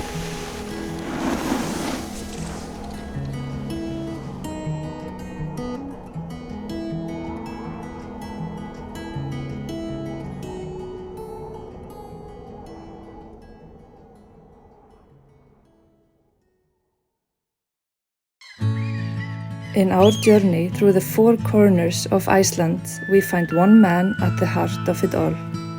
A father, a son, a skier, a sailor, and a captain. Known to many as a man who embodies the true spirit of Icelandic adventure. So my full name is Sigurður Jónsson. I'm 57 years old. My job title, I don't think I have one. A skipper. Could be one. I come from Ísafjörður. It was a perfect place to grow up in, and it was everything all our games were about the mountains or the sea. So we were either rowing on a little boat or sailing or messing around in the shipyard or somewhere up in the mountain, skiing or camping. So I think all my life until now almost, I've been something about the sea and the mountains.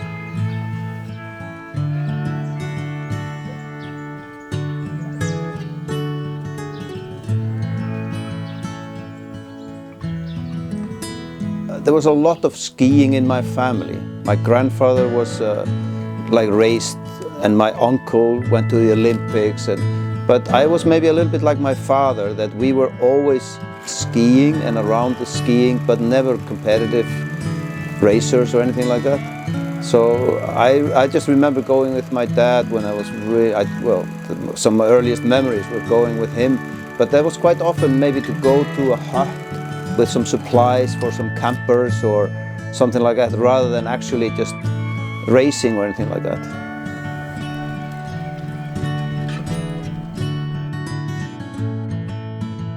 But Ísafjörður had skiers in pretty much every Olympic until just the last few ones. There was always somebody from town who was in the national team and was going to the Olympics. So it was, Ísafjörður was always one of the main ski towns in Iceland.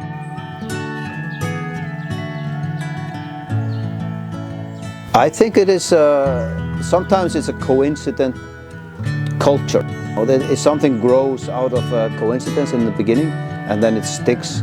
So there's many towns in Iceland that had maybe similar mountains. Like for instance here on the east coast, they somehow never had the same deep-rooted culture of ski racing and things like that. But I think it started already in the 1930s, and it just until today it has a very strong culture of skiing and racing, and also even before we had this new backcountry skiing things, that people think that it's something new that has been going on in the last 10-20 years, but in town it has been going on since the 1920s or the 30s, that people just went up into the mountains and skied freely in the mountains. And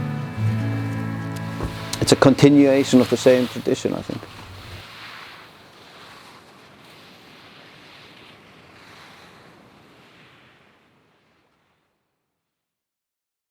My earliest memories of sailing or being on the water in one way is a little bit, it's the same as with the mountains. So my dad had a small boat. He always had some kind of boat. When I was growing up, maybe he had a small motorboat, and I would go out with him and like for hunting birds and fishing. And then later he got a sailboat. He actually built his own sailboat, and I got a little bit into that. So yeah, it has been a big part of my life always. But I was never a professional fisherman or a sailor as such. I did a few trips, but mostly I was working in a shipyard. I was around boats in one way or the other, but I was never really much of a fisherman or anything like that, like half the town was. I think already in my teenage years I decided that I wanted to get an education that had something to do with boats. And then I got summer jobs when I was a teenager in a shipyard, and I started working in the shipyard, and then that led to me going to university and studying naval architecture.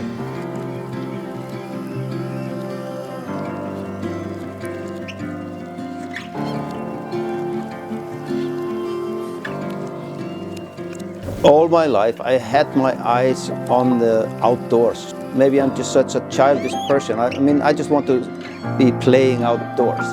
I just love to go and play outdoors. And in the back of my head I had this idea, maybe one day I could somehow make this a job. But I had a serious normal job in shipbuilding and ship design and ship operations.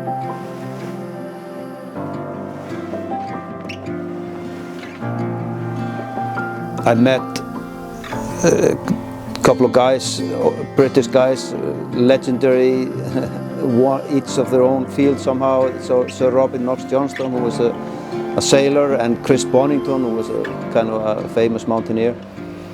And they were there on a sailing boat, had been trying to get to Greenland, and we started chatting, and they were like my heroes, my childhood heroes. And during one of we was just sitting having beer and curry on board, and Robin said, this boat is for sale, why don't you take her and start your business yourself? And I said, yeah, okay, that's kind of funny. But that was kind of what triggered it.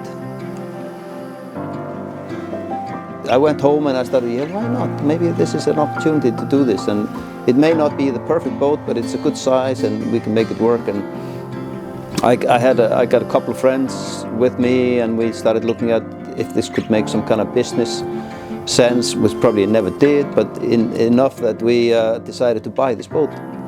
So that's in 2005, and from the beginning we decided that we were not gonna really develop anything new as such. We were just going to go and do our things, do things that we liked and that we had enjoyed for a long, long time ourselves, and just see if somebody was interested in coming and doing the same thing. It was like we just wanted to invite people to our home almost and just go out and play with us.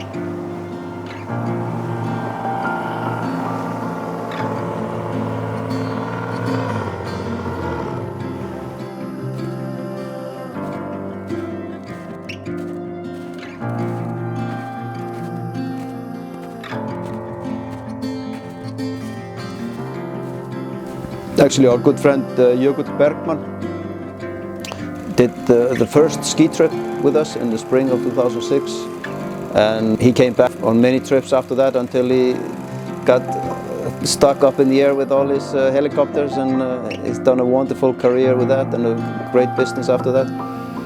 But that kicked it off. We started sailing and skiing.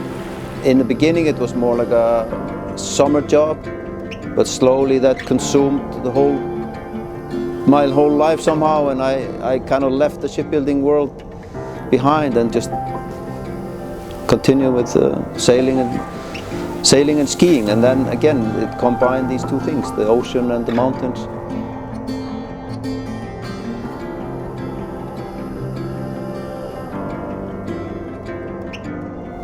Through the years, I've met so many wonderful people on my boats, on my trips.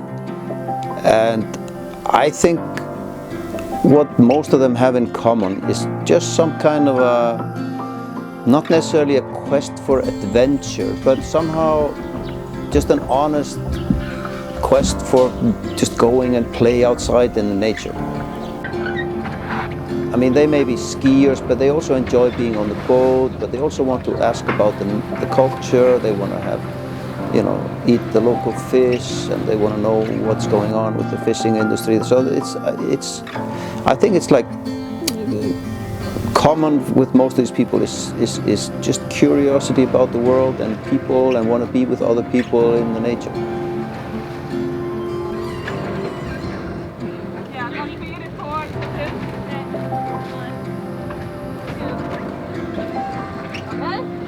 Without any particular strategy, I think we ended up building a bit of a community around our boats. People kept coming back and back and back, and now I get phone calls from these people all the time, and they're always asking, "Hey, when are you going to go skiing again? Can we come with you? We don't care where you want to go. We just want to go with you on your boat. Can we go to Svalbard? Can we go to Russia? Can we go to somewhere? We just want to go wherever you want to go and continue this connection."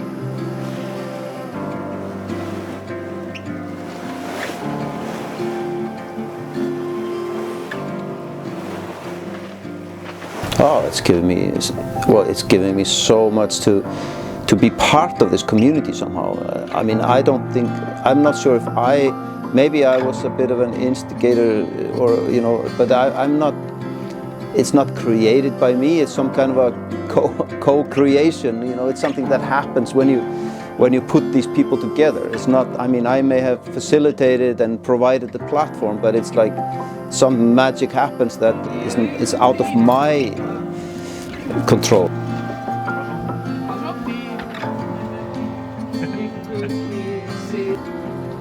last week I had a group of friends who have been with me many times before, and they have actually, that was the first group that was with when we had our girl on board a few years ago, and they almost insist that we want to make sure the girls are here, the little girls, you know, we want to have them on board, and we want to see the family, and so I think it's like a big family in a way.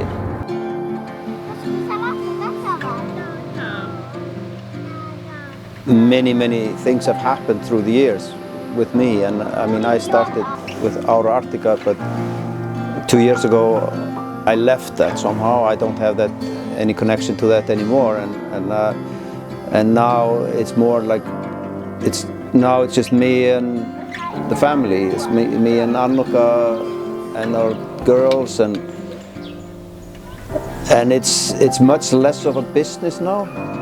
You know, and maybe it was never really such a good business, but at least it was. We had hired people. I was hiring captains, and people were working for me, and it was like a little bit more. And there was a lot of these individual bookings and things like that. There was a proper tourist company. Now we are more or less just sailing pleasure cruise with friends and family. It's a new thing, and we are still thinking about, you know, where it's going to go next. I think what we like, both of us, Annuka and I, is that we like to develop something new.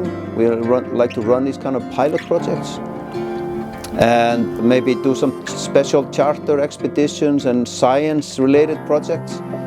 Grows from the same roots, but it's still a new thing, and it has gone. Yeah, I enjoy that it doesn't have to follow some kind of a logical route, and I think maybe my life has been a little bit of a twist and turn, and it doesn't always follow exactly the route, but I like the way it's going now, and I think I'm pretty excited about where it's going to end.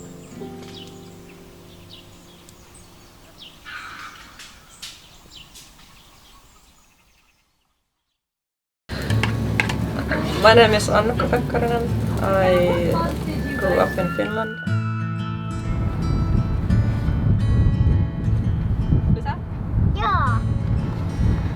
Yeah, so our family never had a sailboat, but I grew up in a town where we had this association, like a traditional sailing association, and the whole concept of that association was to take kids out to the sea who had no other chance basically to do it, just to get them somehow interested in the sea and in the nature. And so we were sailing on the boat during the day, and we slept in tents, and it was somehow really this kind of powerful experience, and I think it got a lot of kids in the town interested in the marine everything basically. Like most of the people who I sailed there, they ended up in becoming captains or marine engineers or marine biologists like me basically. That's how it started.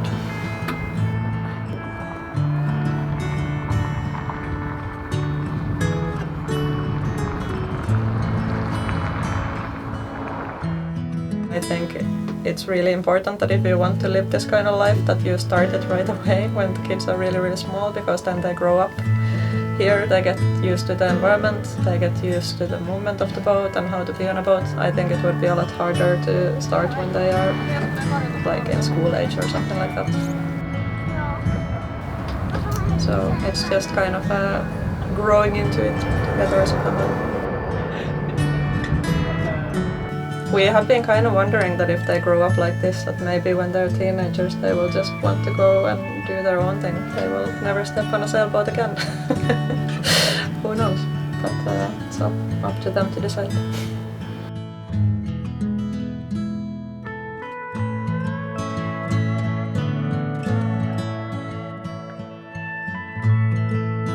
Varoitten kanssa ne tykkää kuvaa sua, kun sä näytät niin hienolta prinsessulta. I mean, up until now we have been, of course, lots in both of our home places in a way. So we have sailed in around Siggy's hometown, and we have sailed around Baltic Sea. I think the main driver is somehow trying to do things and go to places where a lot of people don't normally go to.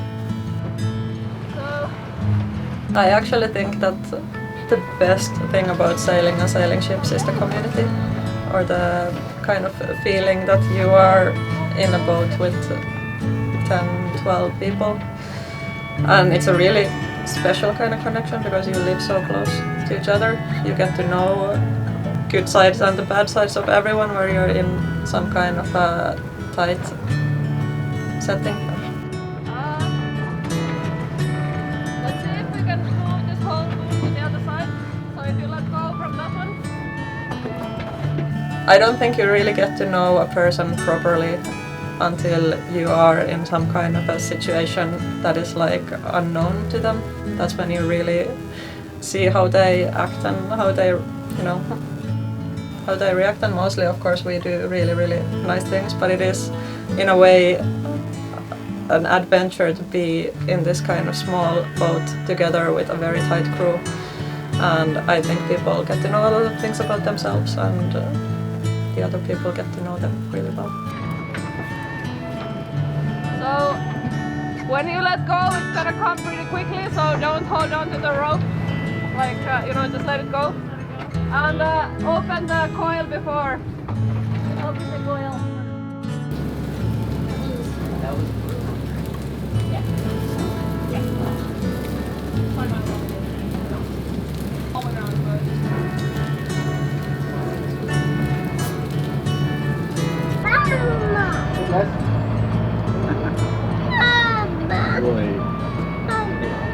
So the girls have been with us since they were born, basically. And of course, they also have a more normal life in Finland where they go to kindergarten and, But I think, what I hope that they will learn from this and take from this is the respect for the nature and our environment, but also for other people.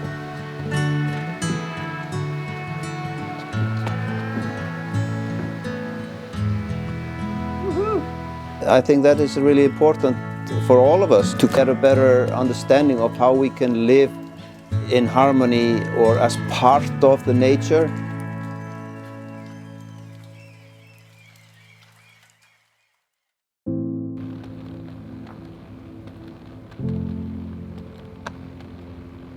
There's no doubt in my mind that the climate is changing. And it's changing because of us. That's our fault.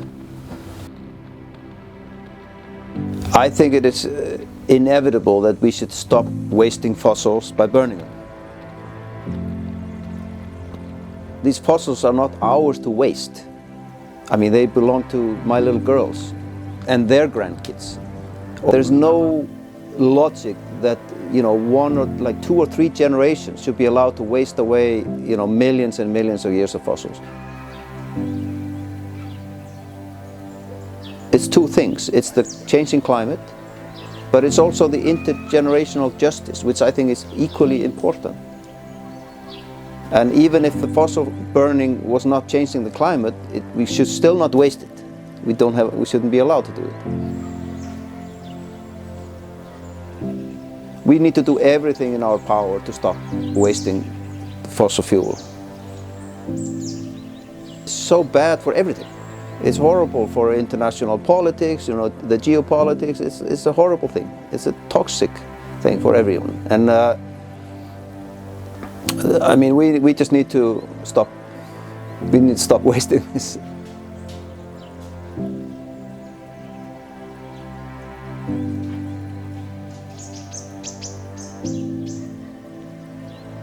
Iceland is a bit spoiled in a way that we have already done the first energy transition in a way that there's no fossil fuel wasted for heating houses or generating power at all. But we are left with transportation. That means that I am burning diesel on this boat. I'm really ashamed of it. It's a horrible thing that I'm actually doing it, but I'm still doing it. I can't fix it right away, but I will. But it's like we need to find ways to get our local energy into our boats and our cars and our ships and our airplanes.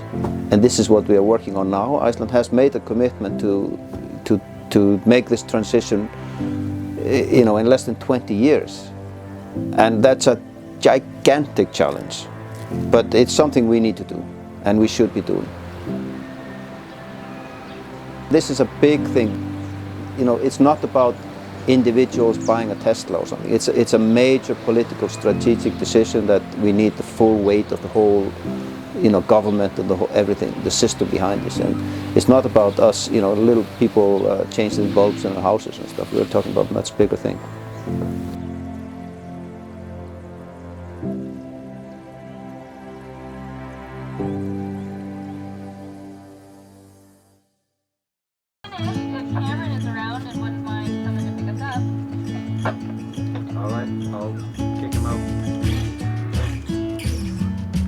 I have never looked at skiing as a sport. I never thought of myself participating in any sports at all. In my mind, skis were just a vehicle to go and do something, to get to a place. I mean, just being outside and with any means needed, skis or climbing and ice climbing, it's just giving me everything really. It's just, I think it has shaped a lot just who I am, and I'm hoping I can pass a little bit on to my kids. I think the worst thing anybody could do is to try to teach others how to live their life. But I do think that it's important that we believe that we are masters of our own fate. We are not just blowing in the wind. We can do what we want. But if there's anything I want to stress and put my weight behind, it's this big picture of a better world.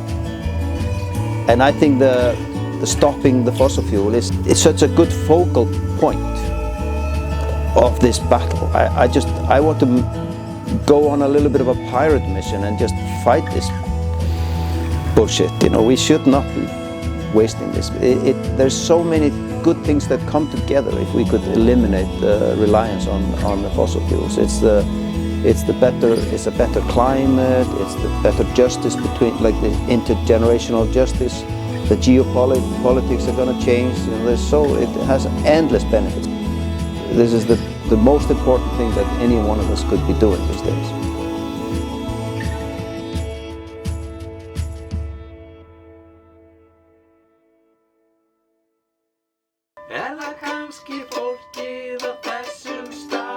From the frozen north to the scenic south, and the ancient east to the majestic west, the pursuit of seeking the true Asgard is not found in any one place.